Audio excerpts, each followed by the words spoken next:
waxaynu u baahannahay wacyigelin labada dhinacba annagu inaan cuqdad qaadno ma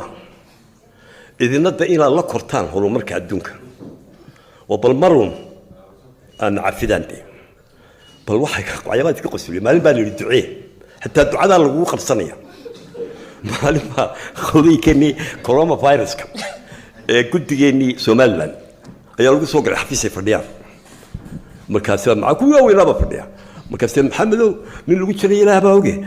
waa tarxan baa jiray ducee bas amar miiga deysaan bas maxaa dhacay waxay si duceeyaan dadka isu calool fayoowi waa maxaad qabtaa ma saan ku naxli oo dhan iga buuxa waa ma si ducee bal hadii la kala iga maalmooyin waa ducaynayaan ducadii bay hadana ka xanaaqeen dhageystaan waxaan ilaahayo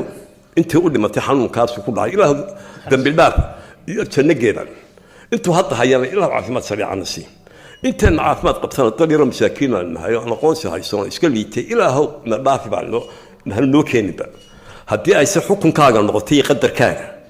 ilaahu habka saami qaybsiga kuraasta baarlamaanka loogu qaybay